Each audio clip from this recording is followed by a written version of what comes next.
The walls of your interview room are breathing, detective. The yellow wallpaper pulsing like a lung. It found me again. It followed me back. I grip the metal table as the fluorescent light above begins to buzz with that familiar sound. The sound that haunted us for days or weeks in that place. Your face changes from professional concern to confusion as I point to the corner where the wall meets the ceiling. There, the seam is splitting open. They're coming through. My voice breaks as black liquid seeps through a crack that wasn't there moments ago. You follow my gaze, but clearly don't see what I'm seeing. The tape recorder between us continues spinning, documenting my descent into what you surely think is madness. Let me start from the beginning. There were 5 of us, urban explorers, you know the type. We'd been doing this for years. Abandoned factories, derelict hospitals, forgotten subway tunnels. We documented everything, had a decent following online. Mia was our photographer. Trevor handled navigation and security. Sarah and Kyle were siblings, equipment specialists who could climb anything. And me, I researched locations and their histories. We weren't amateurs. We respected the places we explored, never vandalized, always careful. I rubbed my temples, fighting the headache that's been constant since I returned. We'd heard rumors about a department store from the 1970s. Supposedly, if you found the right stockroom and pressed against the wall, reality would shift. The department store was exactly as described. 3 abandoned floors frozen in time. Dust-covered mannequins, ancient cash registers, ceiling tiles collapsed across empty shelves. We spent hours documenting before Trevor found the service corridor leading to the stockrooms. The last room was unremarkable. Concrete walls, empty metal shelving, a single flickering light. Kyle pressed against the back wall as a joke, quoting that creepypasta about no clipping out of reality. We were all laughing when the wall gave way, not like breaking through, more like stepping into quicksand. Kyle didn't even scream as he sank into solid concrete. We rushed to grab him, and as I touched his hand, the sensation of falling sideways hit me. I blinked, and suddenly we were elsewhere.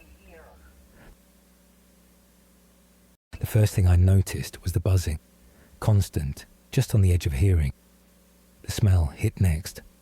Old carpet, stale air, melted plastic. We stood in a hallway that extended beyond what we could see. Walls covered in sickly yellow wallpaper, stained drop ceiling with fluorescent panels, damp carpet underfoot. The 5 of us stood frozen, trying to process what had happened. Trevor checked his phone. No signal. His watch had stopped at 3:17. Sarah tried her radio. Nothing but static with an occasional rhythm like breathing. We called it the Backrooms. That's what the internet named this place. We agreed to follow the right-hand rule of maze navigation, keeping our right hands on the wall, marking our path with chalk. That was our first mistake. Time behaved incorrectly there. Watches stopped, phones died immediately. We tried counting seconds, but everyone's count was different. Light never changed, always that same sickly fluorescent glow. We'd walk for what felt like hours and find ourselves back at our own chalk marks. Or worse, find marks we never made. The wall sometimes shifted when not directly observed. The buzzing would occasionally sync with your heartbeat, growing louder until it was all you could hear, then suddenly stop, leaving a silence so complete your ears would ring. We started experiencing threshold amnesia. walking through a doorway and forgetting what you were just doing. Mia noticed the water stains on the ceiling formed faces if you stared too long. We tried not to stare after that. We'd been walking for what felt like days when Mia disappeared. One moment checking a scuff mark on the wallpaper, the next, gone. No sound, no struggle, just absence where a person should be. We called her name, voices echoing down identical corridors. Nothing. Trevor insisted we stay put. Sarah wanted to retrace our steps. Kyle just sat on the floor, staring at his hands like they belonged to someone else. I felt it first, the subtle change in air pressure, like a door opening somewhere distant. Then the buzzing intensified, developing a rhythm like words just below comprehension. "We need to move," I whispered, suddenly certain that staying in one place was dangerous. Something knows we're here now. Kyle looked up, pupils dilated. Something's always known we're here. It's been watching since we arrived. We abandoned the right-hand rule after losing Mia, marking each intersection with numbered arrows. The corridors began changing, subtle variations in the wallpaper pattern, wider or narrower passages. We found a room with hundreds of identical wooden chairs arranged in concentric circles. Everything was coated in fine yellow dust that clung to our skin, worked into our lungs. "Do you hear that?" Sarah whispered. We went still. Beneath the buzzing, something else, a wet, sliding sound, like something heavy being dragged across damp carpet, and beneath that, muffled sobbing. "Mia?" Kyle called, his voice cracking. The sound stopped immediately. When they resumed, they were noticeably closer. Trevor flashed his light down a corridor and caught a glimpse. Something tall and thin retreating around a corner. We followed, ignoring our instinct screaming to run the other way. The corridor led to a vast open space, impossible in its dimensions, stretching beyond what should have been the building's exterior. The ceiling disappeared into darkness. The floor was covered with that same carpet, squishing underfoot, releasing mold smell with each step. Kyle pointed to something distant, a figure standing motionless under a single light. "Mia!" he shouted, running before we could stop him. The figure didn't move. As Kyle approached, we realized it wasn't Mia, just a standing shape with wrong proportions, surface shifting like TV static. Trevor grabbed my arm hard. "We need to get Kyle now." We started running, but the distance stretched impossibly.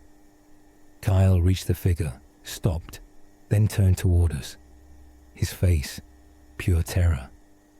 He opened his mouth to scream, but no sound emerged. Instead, he began to unravel, coming apart like yarn from a sweater, strand by strand, still silently screaming as the figure absorbed him. We ran. No plan, no direction, pure animal panic. The room fragmented back into corridors, but different. Wallpaper peeling to reveal throbbing, membranous surfaces underneath. The buzzing formed words in my head. Stay here, belong here, become here. Trevor and Sarah were ahead when the floor opened beneath my feet. I fell for what seemed like minutes, landing on soft, yielding material that felt disturbingly warm and organic. The fall should have killed me. Instead, I found myself in new tunnels with walls that felt like skin, hot and slick. My flashlight revealed textures too biological to be architecture. I called out, but my voice was absorbed by the walls, producing only a wet, sucking sound. I was completely alone. The air grew thick, difficult to breathe. carrying a sweet, rotting scent that made my thoughts sluggish. I wandered for what felt like weeks, surviving on wool condensation that tasted faintly of copper. My flashlight batteries should have died. They never did. Eventually, the tunnels opened into a massive spherical chamber, lined with thousands of yellow doors in all directions, even below my feet. Hanging suspended in the center was, I struggled to describe it, a mass of shifting geometries, folding through dimensions my eyes couldn't process. Within its constantly reconfiguring form, I could see faces, Mia's and Kyle's, expressions frozen in silent screams. Their eyes tracked my movement. Then, as if noticing me for the first time, every face turned simultaneously in my direction. The mass pulsed, contracting, and began extending a portion toward me. A pseudopod of impossible angles containing my friends' melded conscious forms. I ran through the nearest door, finding myself back in corridors that undulated like seen through water. Behind me, walls bulged as something massive pushed through. I ran until my lungs burned, the space becoming increasingly distorted. Gravity shifting, walls bleeding black fluid, floors occasionally opening into abysses I leapt across. I no longer knew if I was moving horizontally, vertically, or through some direction that doesn't exist here. The buzzing formed a chorus of voices, some I recognized as my friends. Join us, become us, never leave. I kept running even as physical laws became suggestion rather than rule. My body began feeling wrong, like my skin was becoming porous, my insides slowly seeping into the environment. I realized the backrooms weren't just a place. They were an organism, digesting us, converting us into extensions of itself. I don't know what led me to the exit. Luck, instinct, or perhaps the place was done with me. I stumbled into a room identical to where our nightmare began. The opposite wall had a hairline fracture leaking familiar light. I approached cautiously, expecting another trick. The voices intensified, pleading now. Don't leave us here, take us with you. I pressed my hand against the fracture, and reality tore open like wet paper. I squeezed through, emerging into the abandoned stockroom, covered in yellowish slime that evaporated within seconds. I found myself exactly where we'd started, but different, dustier, more decayed, as if years had passed. My phone worked again, showing I'd been missing for 3 weeks. They found no trace of my friends, eventually classifying them as missing persons. But I know they're not missing. I know exactly where they are. You don't believe me, detective. I can see it in your eyes. But look, black liquid is pooling under the door now. The walls aren't just breathing, they're transforming. Yellow wallpaper emerging beneath peeling paint. Can't you smell it? That distinctive scent of old carpet and stale air. The buzzing is getting louder. Soon you'll hear it too. I'm not crazy. The backrooms found a way through me. I'm its anchor point, its door into our reality. The fracture never fully closed. I hear them in my dreams, not really them anymore. Just bait, lures to draw others in. That's why I needed this recorded. People need to know it's real. The corners of your office are stretching at impossible angles now. The door is no longer a door. I'm sorry, detective. I've doomed us both.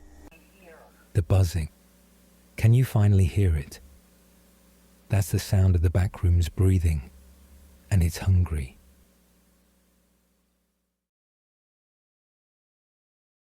Don't face the horrors alone. Remember to like, subscribe, and share this video. And if you want your nightmare seen, email it to stories@hallowcroft.com.